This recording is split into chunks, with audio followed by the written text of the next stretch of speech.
विनोद आसुदानी और राजेश आसुदानी रकीब हैं। आज हम चर्चा करेंगे एक बड़े साहित्यकार मोहन राकेश जी के एक उपन्यास या नाटक आषाढ़ का एक दिन, जो कि इन दोनों साहित्यकारों ने पढ़ा है। हम उनसे पूछेंगे कि उस नाटक के बारे में उनकी राय। डॉक्टर विनोद आसुदानी। नमस्कार दिलीप आसुदानी जी। मोहन राकेश जैसे कि हम जानते हैं एक बहुचर्चित साहित्यकार हैं और आषाढ़ का एक दिन अपने आप में एक मील का पत्थर सिद्ध हुआ है। और इसकी विषय वस्तु अगर मैं ऐसा कहूँ कि ऐतिहासिक है, कालिदास और उनके परिप्रेक्ष्य में लिखी गई है, किंतु मेरी नज़र में यहाँ एक यूनिवर्सल पैशन की बात कर रहे हैं मोहन राकेश जी।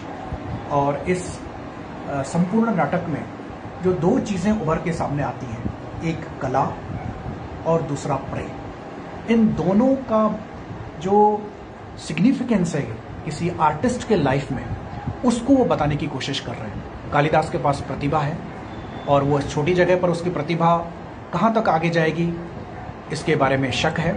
और मल्लिका जो कि उनकी प्रेमिका है, वो समझती है, उसे ये पता है कि कालिदास बड़ी जगह पर जाएगा, राजेश राय प्राप्त करेगा तो बहुत बड़ा कलाकार बन सकता है।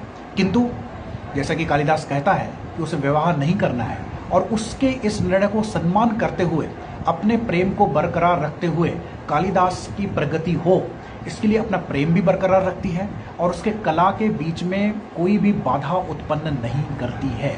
तो मेरा ये कहना है कि मोहन राकेश जी ये बताना चाहते हैं कि कोई भी आर्टिस्ट, कोई लेखक, कोई कलाकार तभी एक ऊंची लेवल हासिल कर सकता है जब उसे संपूर्ण रूप से प्यार करने वाला कोई मिल जाए। यानी he is trying to bring together the twin objectives, affection and art.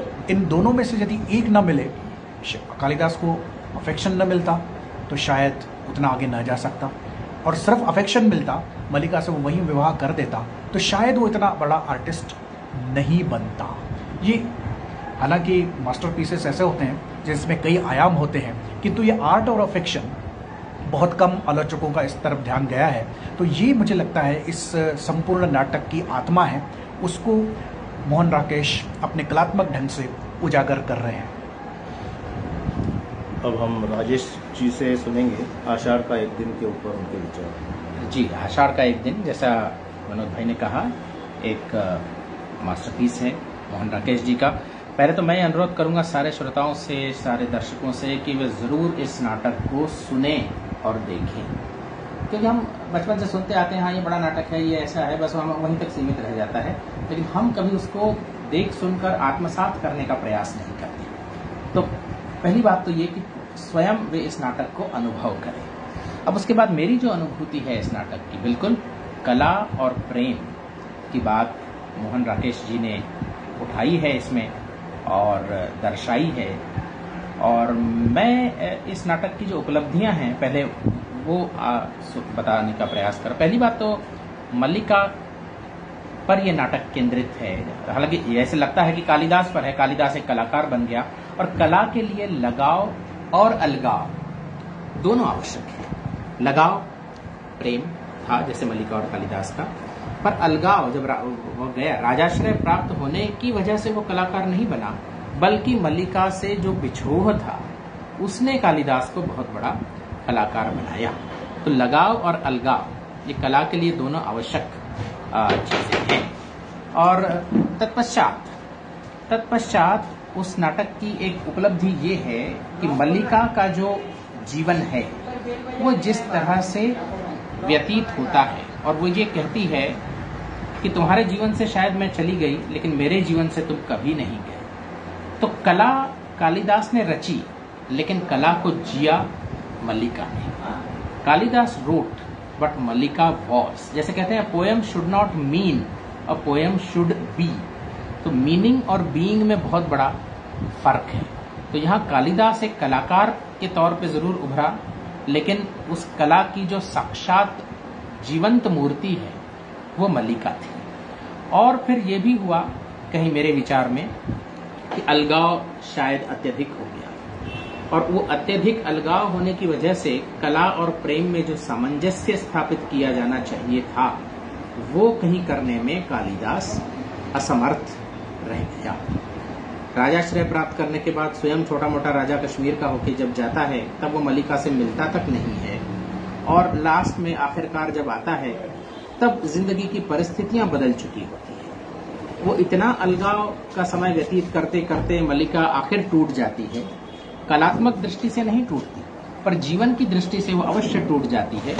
और जब कालिदास वापस आके ये पाता है, ये सब देखता है, तो अकस्मात रूप से फिर चला जाता है। हर अंक का अंत कालिदास द्वारा मल्लिका के त्याग पर ही हुआ है।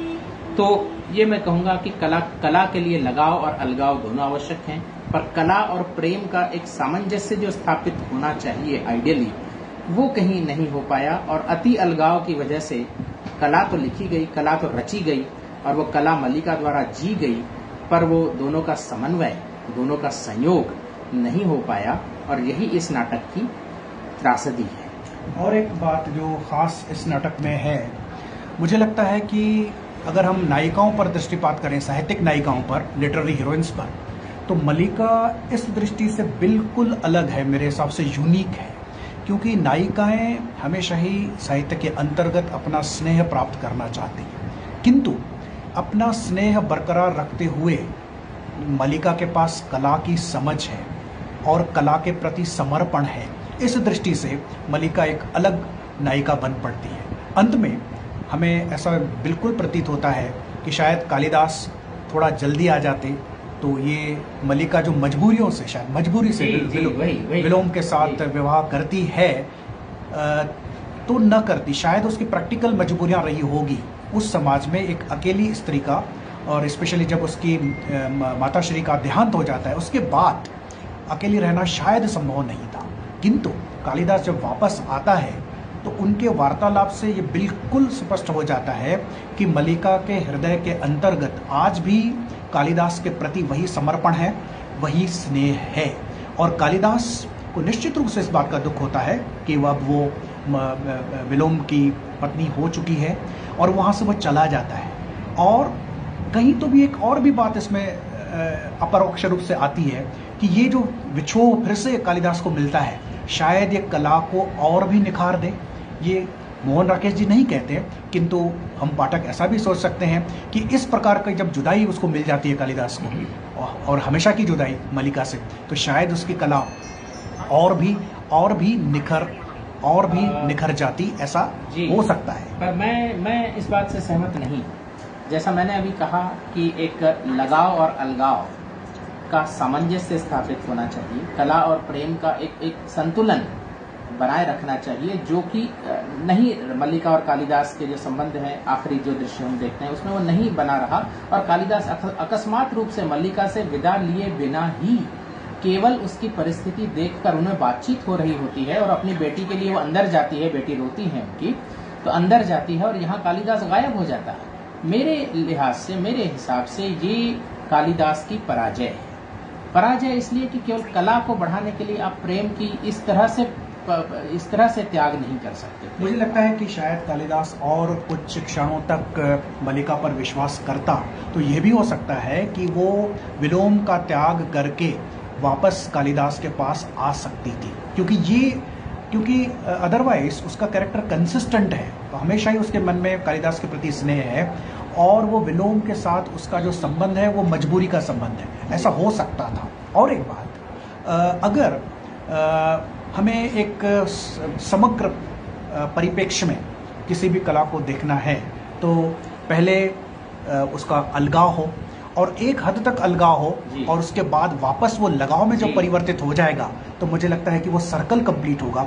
यहाँ वो सर्कल कंप्लीट नहीं होता, एक त्रासदी पर जो नाटक समाप्त होता है। और मुझे लगता है कहीं कहीं साहित्यकार उसको ड्रामेटिक इफेक्ट देने के लिए, या वो स्टेज पर अधिक प्रभावी हो, इसलिए भी कभी कभी हम नाटकों को या उपन्यासों को त्रासदीपूर्ण बना देते हैं। या फिर वास्तविक जीवन की ये त्रासदी है भी कहीं। यो कहते हैं ना कि इत्तफाकन खिंच गई थी एक हल्की सी लकीर, उसके मेरे बीच लंबा फासला होता गया। तो ये भी कहीं ना कहीं शायद होता है।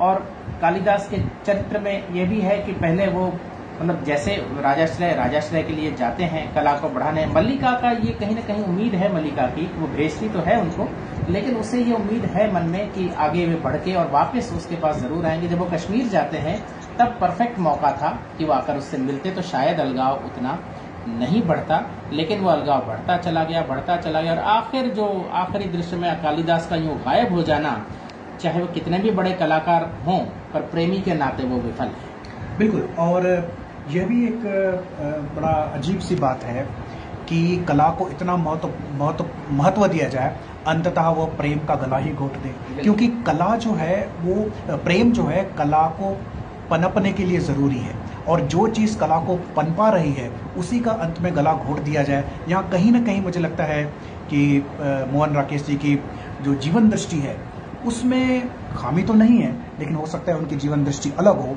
और हम संपूर्णता उसी में देखना चाहते हैं कि कला और प्रेम का संघर्ष के बाद यदि संगम हो जाए तो शायद एक परिधि, एक जो सर्कल है वो कंप्लीट हो सके। जी, तो ये टूटे हुए सर्कल का ही नाटक है। आर्क तो बनती है, सर्कल पूरा नहीं बन पाता। तो बिल्कुल मैं यही अनुरोध करूंगा कि इस नाटक को आप अनुभव करें, इसे देखें और सुने।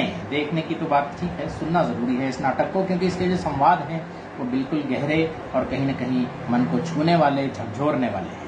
और एक महत्वपूर्ण सेंटेंस जो विलोम द्वारा बोला जाता है कि कालिदास एक असफल विलोम है और विलोम एक सफल नहीं, कालिदास है। कालिदास एक सफल विलोम है और विलोम एक असफल कालिदास है।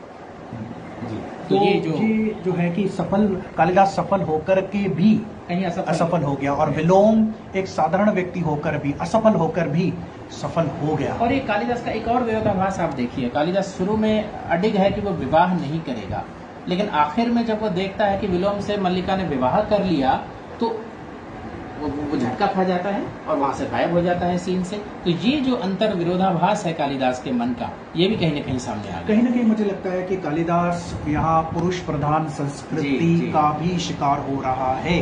वो एक वुमन को ग्रांटेड ले लेता है कि वो कभी भी वापस आए, वो उसकी प्रतीक्षा करती हुई ही मिलेगी, किंतु ये नहीं सोचता कि प्रतीक्षा की भी कोई सीमाएं होती हैं। और ये जब कालिदास आता है तो उसका एक संवाद है कि भाई यहाँ तो सब कुछ ही बदल गया। तो मल्लिका तुरंत कहती मैंने तो नहीं बदला। तो ये जो मैंने तो नहीं बदला वाली जो मजबूरी वाली बात है वो भी आती है, पर कालिदास उसको भी स्वीकार नहीं कर पाता कि मजबूरी वश भी ये सब परिवर्तन हो सकता है, पर फिर भी वो इसको अस्वीकार करके मल्लिका को झटक के वहां से चला जाता। नाटक एक और ही लेवल पर चला जाता अगर कालिदास वहीं रहता और मल्लिका से वो अपना स्नेह बरकरार रखता, चाहे वो विलोम के साथ रहे या न रहे, शायद एक नया डायमेंशन इस चीज को दिया जा सकता था। जी, ये थे डॉक्टर विनोद आसुदानी और राजेश आसुदानी। मैं श्रोताओं से अनुरोध करता हूं कि ये मोहन राकेश जी का नाटक आषाढ़ का एक दिन दूरदर्शन द्वारा प्रसारित किया गया था, शायद 1980 में या 84 में। ब्लैक एंड व्हाइट में फिल्माया गया है। ये यूट्यूब पे 6 भागों में उपलब्ध है। हाँ, तो आप सभी लोग इसको देखें, सुने और अपने विचार कमेंट्स में शेयर करें। धन्यवाद।